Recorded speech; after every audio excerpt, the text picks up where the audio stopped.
हमारे साथ अशोक गहलोत साहब है, आइए उनसे बात करते हैं। प्रधानमंत्री नरेंद्र मोदी ने आज तमाम सांसदों और बीजेपी के नेताओं को ये संदेश दिया कि राम मंदिर के मसले पर ज्यादा अग्रेशन न दिखाएं, अग्रेसिव ना हो और शांतिपूर्वक कोई भी कार्यक्रम करें अपने क्षेत्रों में। क्या आपको लगता है क्यों प्रधानमंत्री इस तरह से बात कर रहे हैं?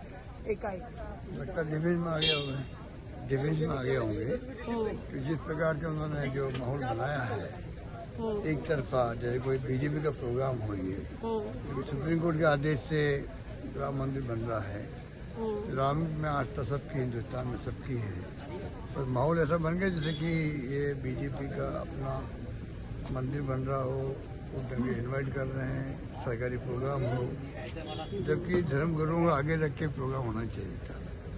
तमाम शंकराचार्य जो है उनका आगे रखना चाहिए था, और इसीलिए कई शंकराचार्य विरोध भी कर रहे हैं, कमेंट कर रहे हैं, ऐसी नौबत क्यों आई है? हो सकता है कि उसके कारण कहा हो गया, मुझे मालूम नहीं, जानकारी। ये भी कहा है कि अपने नेताओं को कि सब गांव वालों को लेके जाइएगा, कार्यकर्ताओं को बाद में 22 जनवरी के बाद आप लोग राम मंदिर दिखाइएगा। प्रधानमंत्री एक पार्टी के नहीं होते हैं, प्रधानमंत्री बीजेपी के नहीं है, प्रधानमंत्री देश के हैं, तो प्रधानमंत्री की तरह उनको व्यवहार करना चाहिए था। कुछ देशवासियों का आह्वान करते एक साथ, तो तमाम राजनीतिक पार्टियां आ जाती, तमाम वर्ग आ जाते, तमाम धर्म के लोग आ जाते, ये माहौल बनता तो ज्यादा बेहतर है। उन्होंने जैसे कोई बीजेपी का प्रोग्राम हो उस रूप में इसको 1 महीने 2 महीने चला रखा है।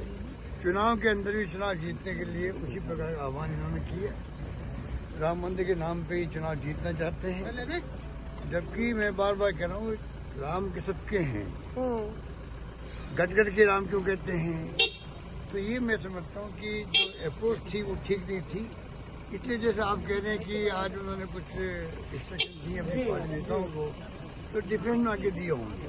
क्या कांग्रेस को भी एक नैरेटिव मतलब कि काउंटर स्ट्रैटेजी तैयार करनी चाहिए? गहलोत साहब, आप पुराने राजनीतिज्ञ हैं, बार बार राम मंदिर का मसला सियासी मसला बना है, बीजेपी ने बनाया है और उससे जीत भी हासिल की। मैं कहता रहा हूँ आपको, कांग्रेस की स्ट्रैटेजी गलत क्या काम किया है। हम सब राम भक्त हैं, बचपन से ही पूरा देश राम भक्त है। एक सुप्रीम कोर्ट का निर्णय का स्वागत सबने किया था।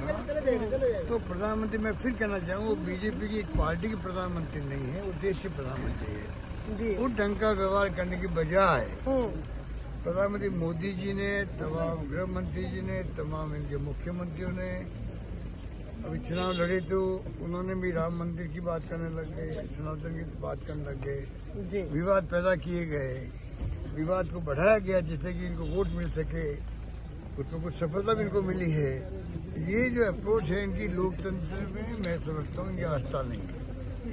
लोकतंत्र की आस्था हो वो कभी धर्म को राजनीति में लाएंगे, कानून के विरोध में है। अगर कोई कैंडिडेट किसी धर्म के नाम पे वोट मांगता है तो उसका चुनावी खारिज हो जाता है, ऐसे मुझे जानकारी है इन बातों की। उसके बावजूद उन्होंने पूरा धर्म का दुरुपयोग किया, धार्मिक नाम लिए गए, धर्म के नाम पे लोगों को भड़काया गया। मैं समझता हूँ वो किसी भी रूप में उचित नहीं कहा जा सकता है। जी, शुक्रिया हमसे बात करने के लिए। अशोक गहलोत यहाँ पे हमसे बात करते हुए ये कहते हुए कि अशोक गहलोत ने ये साफ कहा कि धर्म के नाम पर इस तरह से इस्तेमाल करना राम का ये सही नहीं है, और कहीं ना कहीं एक डिफेंस में प्रधानमंत्री आए हैं। कहीं ना कहीं उनको लगता है कि जिस तरह से इस्तेमाल हुआ है, बीजेपी ने इस्तेमाल किया है और उसकी वजह से उन्होंने इस तरह का बयान दिया है।